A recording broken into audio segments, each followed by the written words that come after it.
Hello everyone, कैसे हैं आप लोग। आई होप आप लोग अच्छे होंगे। मेरा नाम है अर्पित। तो आज हम एक और वीडियो में बात करने वाले हैं एफएससीआई रिक्रूटमेंट के बारे में। और इसमें हम मेजर जो कवर करने वाले हैं वो हम कुछ डाउट कवर करेंगे, यानी कि ये टोटली डाउट क्लियरिंग सेशन रहने वाला है। जितने मुझे मैसेजेस रिसीव हुए व्हाट्सएप पे, सबसे ज़्यादा जो हमने नंबर दिया वहाँ पर बहुत सारे लोगों के डाउट्स हैं, जिनको बार बार सेम डाउट को सभी को क्लियर कर पाना, बार बार रिप्लाई देना थोड़ा मुश्किल हो पाता है। तो हम सारी चीज़ों को वीडियो में इंक्लूड करने वाले हैं। और बहुत सारे लोगों के मैंने कमेंट्स भी देखे, टेलीग्राम में भी देखे। तो यार पॉसिबल नहीं होता है कि हर किसी को आंसर कर पाना, और उसके बाद भी बहुत सारे क्वेश्चंस होते हैं, तो चीज़ें पॉसिबल हो नहीं पाती। तो हम सारी चीज़ों को इस वीडियो में कवर करेंगे। तो बहुत अच्छा रहने वाला है वीडियो, बहुत इंपॉर्टेंट रहने वाला है अगर आप एग्जाम दे रहे हैं इस साल, ठीक है। तो बहुत सारी चीज़ें हैं जो इसमें आपको क्लियर हो जाएंगी। तो वीडियो को स्टार्ट करने से पहले यार बस वही छोटी सी एक आपसे रिक्वेस्ट है, अगर आप चैनल पर नए हो तो प्लीज़ यार चैनल को सब्सक्राइब कर देना और ऑल नोटिफिकेशन बेल को जरूर ऑन कर देना। इन 3 जगह पे आप हमें फॉलो कर सकते हैं, एक तो इंस्टाग्राम पे और एक हमारे फेसबुक पेज पे, और इसके साथ ही साथ टेलीग्राम चैनल पे आप जरूर हमें फॉलो करिए। अब हम आते हैं अपने आज के वीडियो में, जो इम्पोर्टेंट टॉपिक्स रहने वाले हैं। अपने डाउट्स में हमने क्या क्या इंक्लूड किया है, यानी कि इस सेशन में। तो जैसे कि सिलेबस को लेकर के अभी बहुत सारे डाउट्स हैं। कि पहले तो ये था कि एफएसएससीआई ने सिलेबस रिलीज नहीं किया था, रिलीज किया भी तो उन्होंने सेम सिलेबस को कॉपी कर दिया। लोग बहुत ज्यादा अभी भी कंफ्यूज हैं कि सिलेबस चेंज हो गया है, अब क्या करें, ठीक है। उसके बाद में सीबीटी 1 क्या है, सीबीटी 2 क्या है, इसको लेकर के बहुत सारे डाउट्स हैं लोगों को। रिटर्न होगा, एमसीक्यू होगा, क्या होगा, इन सारी चीज़ों के बारे में हम देखेंगे इस वीडियो में। फिर एग्ज़ाम डेट है, कि बहुत सारे लोग कंफ्यूज हैं कि मतलब एग्ज़ाम कब होगा। अगर उनका उस टाइम पे अदर कोई एग्ज़ाम लगा है तो वो उस एग्ज़ाम को दे पाएंगे, अगर सेम टाइम पे पड़ गया तो क्या होगा, ठीक है। उसके बाद में है कि लास्ट ईयर कैंडिडेट अप्लाई कर सकते हैं नहीं, कि फिर सीएसआईआर नेट और गेट का क्या है, इस बारे में देखेंगे। मल्टीपल पोस्ट को लेकर के बात करेंगे आज हम। और हम देखेंगे कि टाइम ड्यूरेशन क्या रहने वाला है सीबीटी 1 और सीबीटी 2 के बीच में, ठीक है। तो यार यहाँ पर मैं बहुत ज़्यादा स्लाइड्स तो आपको नहीं दिखा पाऊंगा, एक एक चीज़ को हम पकड़ेंगे और वहां पे मैं डिस्कस करता चलूंगा। तो आप जो है ना, जो मैं बोल रहा हूँ उस पर ज़्यादा ध्यान दीजिएगा, ठीक है। तो सबसे पहले अगर हम बात करें, तो सबसे पहले सिलेबस की अगर हम बात करें, तो एफएससीआई ने रिसेंटली जो सिलेबस अभी निकाला है उसके बारे में हम ऑलरेडी बात कर चुके हैं। लेकिन एक बार फिर से हम उस सिलेबस को देख लेते हैं, जिससे हमें पूरा मतलब सब कुछ चीज़ें एक अच्छे से समझ में आ जाएंगी, ठीक है। तो एक बार हम सिलेबस को और देख लेते हैं, फिर बाकी चीज़ों के बारे में डिस्कस करते हैं। तो ये आप देख पा रहे हो, ये है मतलब ऑफिशियल सिलेबस है, जो अभी उन्होंने 13 अगस्त को, यानी कि कल जो है अपनी वेबसाइट पे अपलोड किया है। तो यहाँ पर देखेंगे आप कि हम स्पेशली अगर टेक्निकल ऑफिसर और फूड सेफ्टी ऑफिसर की बात करें, तो यहाँ पर इन्होंने लिखा हुआ है कि सीबीटी और रिटन एग्जाम। जबकि जब नोटिफिकेशन आया है तो उस नोटिफिकेशन में DR04 में साफ साफ लिखा हुआ है कि 2 सीबीटी एग्जाम होंगे, यानी कि सीबीटी 1 और सीबीटी 2। मेरी बात को ध्यान से सुनिएगा, सीबीटी 1 और सीबीटी 2। लेकिन अगर कंप्यूटर बेस्ड टेस्ट होता है, ठीक है, तो रिटन एग्जाम वहां पे पॉसिबल नहीं है, क्योंकि एफएससीआई ने पिछली बार जो एग्जाम कराया था, वो इन्होंने जो कराया था, वो इन्होंने रिटन एग्जाम कराया था, बट पेन और पेपर मोड में कराया था, ठीक है, 100 मार्क्स का। अगर जिन लोगों ने दिया होगा उन्हें आइडिया है। तो यार इस बार भी अगर रिटन एग्जाम होगा सेकेंड स्टेज पे, तो वो पेन और पेपर मोड होना चाहिए। लेकिन इन्होंने साफ मेंशन किया हुआ है कि नोटिफिकेशन में कि 2 सीबीटी एग्जाम हो गए। सीबीटी एग्जाम यानी कि कंप्यूटर बेस्ड टेस्ट। तो यार कंप्यूटर बेस्ड टेस्ट अगर होगा तो वहां पे रिटन एग्जाम जो है वो पॉसिबल नहीं है। बहुत कम चांसेस हैं, अगर होता भी है, 1% होता भी है, तो वहां पर भी चीजें आपको पॉइंट टू पॉइंट लिखनी होगी, बहुत ज्यादा आपको आंसर राइटिंग भी वहां पर नहीं करनी होगी। तो ये सारी चीजें हैं इसमें। तो सिलेबस में अगर बात करें, देखो, सबसे पहली बात तो है, जो लोग भी एग्जाम दे रहे हो या फिर प्रिपरेशन कर रहे हो जिसके लिए, सीबीटी 2 को भी भूल जाओ। सबसे ज्यादातर लोग सीबीटी 2 को छोड़िए, बहुत सारे लोग भी यहाँ तक पहुंच गए हैं कि सर अगर मेरा सिलेक्शन होता तो मेरी पोस्टिंग कहाँ पे होगी। बहुत सारे लोग पूछते हैं कि मुझे क्या क्या फैसिलिटीज मिलेंगी। यार इंडिया को अभी देखो, इतना ज्यादा अनएम्प्लॉयमेंट है, ठीक है। तो सबसे बड़ी बात यह है कि आप जॉब पाने की कोशिश करो, कहीं भी मिले, ऑल ओवर इंडिया में कहीं भी मिले। आपकी फर्स्ट प्रायोरिटी ये होनी चाहिए कि आपको वो जॉब ग्रैब करनी है। और छोटी मोटी जॉब नहीं है, काफी बड़ी जॉब है। सेवंथ पे लेवल जो इसका है वो सेवंथ है। तो यहाँ पर यार आपको चीजें ज्यादा सोचनी नहीं है, और सबसे मेजर फोकस आपका सीबीटी 1 पे होना चाहिए। इन्होंने साफ साफ ये जो सिलेबस दे रखा है ना, इसको एकदम घोल के पी जाओ, मतलब एकदम एक एक चीज फिनिश कर डालो। क्योंकि ये सिलेबस जब आप अच्छे से कवर करोगे तो आपका सीबीटी 1 प्रिपेयर होगा। और ध्यान रहे, इस वाले एग्जाम में कोई भी क्वालिफाइंग मार्क्स नहीं है कि आप क्वालिफाई कर लोगे और आपको सीबीटी 2 के लिए बुला लिया जाएगा। यहाँ पर चीजें बहुत सारी चेंज हो चुकी हैं इस साल। सिर्फ और सिर्फ मतलब एक पोस्ट पे 20 कैंडिडेट्स को बुलाया जाएगा, उस हिसाब से सेंट्रल फूड सेफ्टी ऑफिसर का एग्जाम देने के लिए ऑल ओवर इंडिया से, उसमें बहुत सारे फ्रेशर्स भी होंगे, एक्सपीरियंस भी होंगे, पीएचडी स्कॉलर्स भी होंगे, और भी बहुत सारे लोग होंगे जो मतलब अलग अलग प्रोफेशन में ऑलरेडी जॉब कर रहे हैं। वो लोग भी आपके साथ कॉम्पिटिट करेंगे। ऑल ओवर इंडिया से एफएसएसएआई केवल 740 कैंडिडेट्स को बुलाएगा एग्जाम देने के लिए। तो इस बात को, चीजों को ठीक से समझो। मेजर जो अपना फोकस है ना, वो सीबीटी 1 पे लगाओ। सीबीटी 2 को भी भूल जाओ, जो भी चीजें होंगी वो बाद में। वो सीबीटी 1 और 2 के बीच में लगभग 1 मंथ से ज्यादा का गैप रहेगा ही रहेगा, एकदम तुरंत नहीं हो जाता एग्जाम। इस बात को ध्यान दो, और मतलब थोड़ा स्टेप बाय स्टेप चलो। बहुत सारे लोग मतलब जैसे जो हमने नोट्स शेयर किए हैं या फिर जो चीजें करी हैं, वो लोग ये समझते हैं, कहते हैं कि मतलब इतना पढ़ लेंगे हो जाएगा। आप उतना पढ़ो, तो उतना पढ़ने के बाद में आप इतने कैपेबल हो जाओगे ना चीजों को समझने के लिए, कि आप खुद एक्स्ट्रा चीजें जो आपको पढ़नी है, आपको लगेगा कि हाँ ये चीजें कहाँ से पढ़ लें, कहाँ से कवर कर लें। अभी आप एकदम फ्रेशर हो, एकदम अच्छे से चीजों को पढ़ो। आप इधर उधर भागोगे। अभी माइक्रोबायोलॉजी में बहुत सारे लोग बोलते हैं मुझे कोर बुक बताओ। अब मैं उनको प्रेस्कॉट बता दूं, उनकी प्रेस्कॉट खत्म होते होते सीएफएसओ का एग्जाम भी हो जाएगा, पोस्टिंग भी हो जाएगी, लेकिन बुक नहीं खत्म हो पाएगी। तो इन सब चीजों को अच्छे से समझो कि हम कंटेंट देने को और बहुत ज्यादा कंटेंट दे सकते थे, लेकिन क्यों नहीं दिया गया कंटेंट ज्यादा? क्योंकि टाइम लिमिटेड है और आपके पास ज्यादा से ज्यादा चीजें इंफॉर्मेटिव होनी चाहिए। आपको इंफॉर्मेशन कलेक्ट करना है, ठीक है? आपको उस पर्टिकुलर किसी टॉपिक में पीएचडी नहीं करनी है। एफएसएसएआई ने सिलेबस में बहुत ज्यादा डाइवर्सिटी रखी है। वो ये नहीं चाहते कि पर्टिकुलर किसी एक एरिया से कैंडिडेट आए, उसको कोर नॉलेज और वो सिलेक्शन लेके चला जाए। उनको मतलब जैसे कि आप देखते हैं यूपीएससी और पीसीएस में देखते हैं ना, ऑल ओवर कैंडिडेट परफेक्ट होना चाहिए। तो यहाँ पर भी वो सारी चीजें हैं। ठीक, तो यहाँ पर आपको इन्हीं दोनों पे फोकस करना है। तो जो जितनी चीजें हैं हमने अपने कोर्स में फिनिश करी है, हम नहीं चाहते थे कि उसमें हम एक्स्ट्रा चीजें डालें। देखो, देने को हम और बहुत कंटेंट दे सकते हैं, लेकिन आप कंफ्यूज हो गए। और होता ही है, बहुत सारे लोग बहुत जगह से नोट्स वगैरह सारी चीजें परचेज करते हैं, लेकिन पढ़ के कोई नहीं जा पाता एग्जाम में। पॉसिबल ही नहीं यार, वो लेने को ले लेते हैं, आपको लगता है कि हमें इतना मिल गया। ठीक है, इसी वजह से सब लोग क्लेम करते हैं कि आप मेरे नोट से पढ़ लोगे तो आपका हो जाएगा अगर आप इतना पढ़ के चले जाओगे।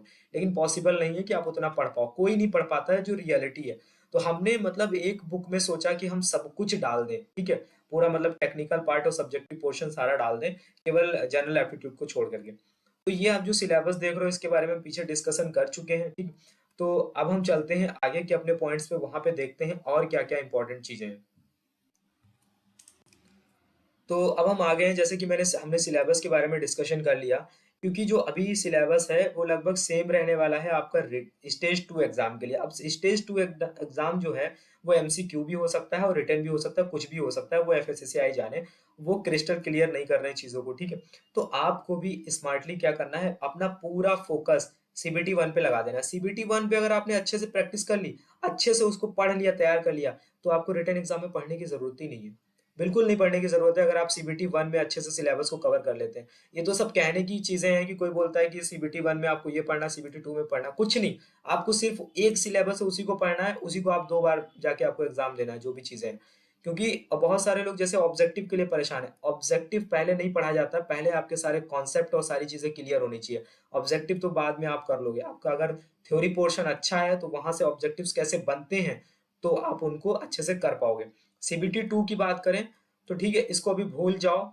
यहाँ पे समझ लो, कुछ भी एग्जाम जो होगा वो नोटिफिकेशन आपके पास आ जाएगा, आपको इन्फॉर्मेशन मिल जाएगी।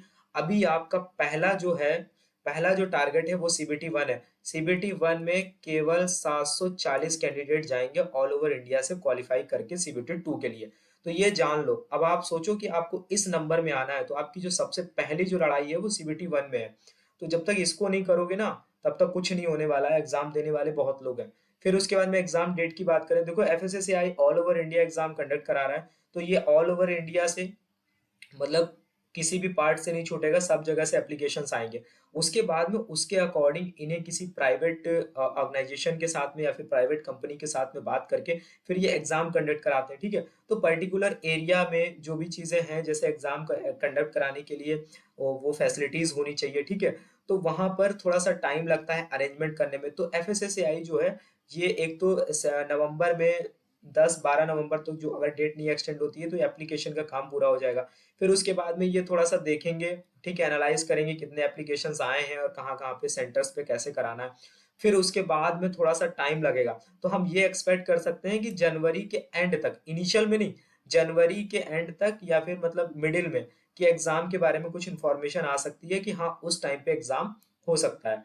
बहुत सारे लोगों को ये डाउट होगा होगा कि मतलब उनका और कोई एग्जाम ना लगा हो, जैसे गेट वगैरह फेब में होता है। तो मोस्ट प्रोबेबली चांसेस है कि नहीं होगा।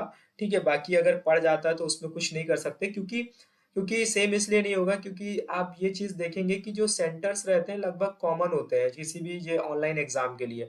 तो वो सेंटर अगर उस दिन किसी और को अलॉट है ना, तो उस दिन सेम एग्जाम नहीं मतलब दो एग्जाम नहीं हो सकते हैं। तो ये एक लॉजिकल चीज है, तो उसके लिए डरने की जरूरत नहीं है कि मेरा गेट और नेट का एग्जाम ना लग जाए उस दिन।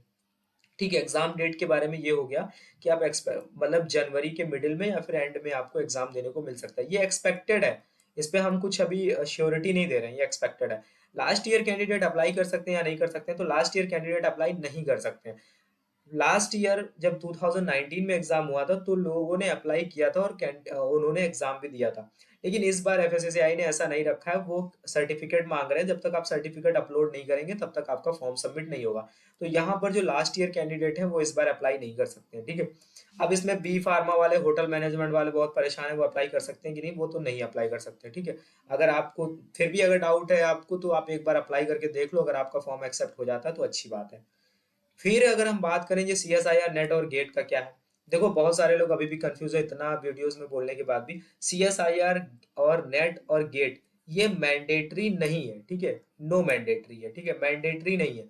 यहाँ पर आपके पास ये होना जरूरी नहीं है, लेकिन अगर आप मान लिया आप सेम कैटेगरी से हो, ठीक है, अब उस टाइम पे आप सेम मार्क्स के साथ सीबीटी स्टेज 2 क्वालिफाई करके पहुंचते हो। ठीक है, तो वहां पर अगर गवर्नमेंट को सेलेक्ट करना है, एफएसएसआई को सेलेक्ट करना है, तो वो उनके पास कोई होना चाहिए ना, कोई क्राइटेरिया होना चाहिए किस पे वो प्रेफरेंसेस देंगे। तो वो गेट और नेट जिसके पास एक कोई एक स्कोर कार्ड अगर होता है तो वो उस पर प्रेफरेंसेस दे देंगे, उस कैंडिडेट को सेलेक्ट कर लेंगे। वहां पे ये काम आएगा, उसके पहले इसकी कोई जरूरत नहीं है। अब हम बात करें कि अगर यार मल्टीपल पोस्ट के लिए आप अप्लाई कर सकते हो, हाँ आप बिल्कुल अप्लाई कर सकते हो, आप मल्टीपल पोस्ट के लिए अप्लाई कर सकते हो। आप एक से ज्यादा दो दो तीन पोस्ट के लिए अप्लाई कर सकते हो, लेकिन हर पोस्ट के लिए आपको अलग फॉर्म भरना पड़ेगा, अलग एप्लीकेशन फॉर्म भरना पड़ेगा। ठीक है, अलग एप्लीकेशन फॉर्म भरोगे तो आपकी अलग फीस भी चार्ज होगी। तो जो जनरल कैटेगरी के हैं उनको 1500 पे करना पड़ेगा, जो कि बहुत ज्यादा हो जाता है।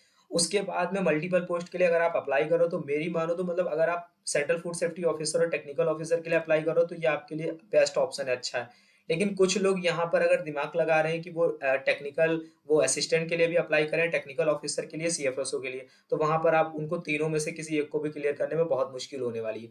क्योंकि असिस्टेंट जो है वो एकदम अलग सिलेबस है, अलग सिलेबस है, मतलब वहां पर एसएससी बैंकिंग वो वाला आ जाता है, एक जनरल जॉब वाला सीन हो जाता है। और यहाँ पर क्या है, आपके टेक्निकल सब्जेक्ट है, वहां पर अगर आपकी अच्छी कमांड है तो आप अच्छा स्कोर कर सकते हैं। तो यहाँ पर अगर आप सेंट्रल फूड सेफ्टी ऑफिसर यानी कि सीएफएसओ और आप टीओ के लिए एक साथ अप्लाई करते हैं तो ये सबसे अच्छा डिसीजन है। और दोनों का एग्जाम सेम डेट को नहीं पढ़ने वाला है, अगर पढ़ेगा भी तो दोनों का शिफ्ट चेंज होगी। ठीक है, इस बात को याद रखना। तो एफएससीआई भी जानता है कि इस पोस्ट के लिए सबसे ज्यादा कैंडिडेट अप्लाई करने वाले हैं।